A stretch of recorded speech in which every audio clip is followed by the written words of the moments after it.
பணி நிரந்தரம் செய்ய வலியுறுத்தி சென்னை ராஜா அண்ணாமலை மன்றம் அருகில் அனைத்து பல்நோக்கு மருத்துவமனை பணியாளர்கள் சங்கங்களின் கூட்டமைப்பினர் 11வது நாளாக போராட்டத்தில் ஈடுபட்ட நிலையில் போலீசார் கைது செய்தனர். இது தொடர்பான விவரங்களை வழங்குகிறார் நமது செய்தியாளர் ரேவதி. ரேவதி, வணக்கம். மேலும் விவரம். வணக்கம். 13 ஆண்டுகளாக அரசு பல்நோக்கு மருத்துவமனை மற்றும் பொது சுகாதார மருத்துவமனைகளில் மருத்துவ பணியாளர்களாக பணிபுரிந்து வரக்கூடிய பல்நோக்கு அரசு மருத்துவமனை பணியாளர்கள், குறிப்பாக அந்த கூட்டமைப்பை சேர்ந்த பணியாளர்கள் அனைவருமே சேர்ந்து 11வது நாளாக இன்றைய தினமும் பணி நிரந்தரம் செய்ய வேண்டும் என்ற கோரிக்கை முன்வைத்து போராட்டத்தில் ஈடுபட்டிருக்கிறார்கள். குறிப்பாக இன்று சென்னை கோட்டை ரயில் நிலையம் முன்பாக 1000க்கும் மேற்பட்ட பல்நோக்கு மருத்துவமனை பணியாளர்கள் இந்த போராட்டத்தில் ஈடுபட்டதை பார்க்க முடிந்தது.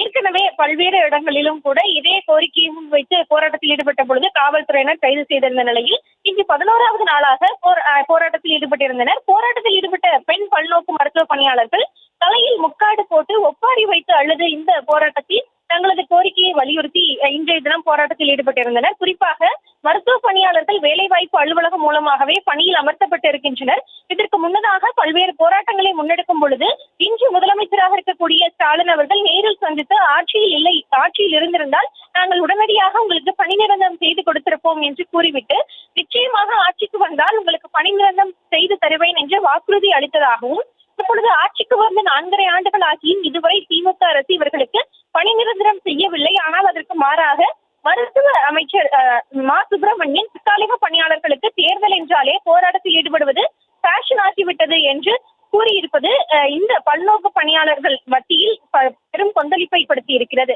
குறிப்பாக இந்த பல்நோக்கு மருத்துவ பணியாளர்கள் கண்ணீருடன் உடனடியாக அரசு பணி நிரந்தரம் செய்ய வேண்டும், இல்லை என்றால் கருணைகளை செய்து விடுங்கள் என்று தெரிவித்து போராட்டத்தில் ஈடுபட்டு கண்ணீருடன் இந்த போராட்டத்தை தொடர்ந்து வந்தனர்.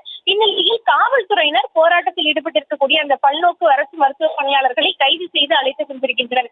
இதோடு 11வது நாளாக அந்த போராட்டத்தை முன்னெடுத்து வருகிறார்கள். நேற்று கூட சென்னை பனகல் மாளிகை பகுதியில் இதே விஷயத்தை முன்னெடுத்து போராட்டத்தில் ஈடுபட்டு வந்ததை பார்க்க முடிந்தது. இருப்பினும் கூட தொடர்ந்து பல்வேறு விஷயங்களை, பணி நிரந்தரம் ஒருபுறம் இருந்தாலும் அதனை அடுத்து 31 நாட்கள் சம்பளம் கொடுக்க வேண்டும், அது மட்டுமின்றி அவர்களது ஊதியத்திற்கான விஷயத்தை வரன்முறை செய்ய வேண்டும் உள்ளிட்ட பல்வேறு கோரிக்கைகளையும் அவர்கள் முன்வைக்கிறார்கள்.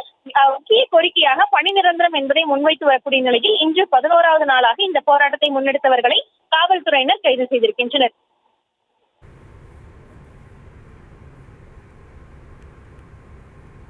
எங்க பிள்ளைங்க குட்டிங்களாம் ஒரு ஆதரவற்ற வீடோ, எனக்கு யாருமே உதவி இல்லை. நான் ஒரு அன்றாடம் எனக்கு வீடு கூட இல்லை. நான் அண்ணனுக்கு கூலி சம்பாதிச்சாதான் எனக்கு கூலு. நான் இந்த மாதிரி எல்லாம் இருக்கிறேன். நான் நீ கருணை காட்டி எங்களுக்கு ஒரு நல்லது பண்ணுவேன்னு தான் நாங்க வந்தோம் சாமி. நீ இது மாதிரி பண்ணுவேன்னு நாங்க நினைச்சு கூட பார்க்கல. நாங்க என்ன சொல்றதுன்னே தெரியல எங்களுக்கு.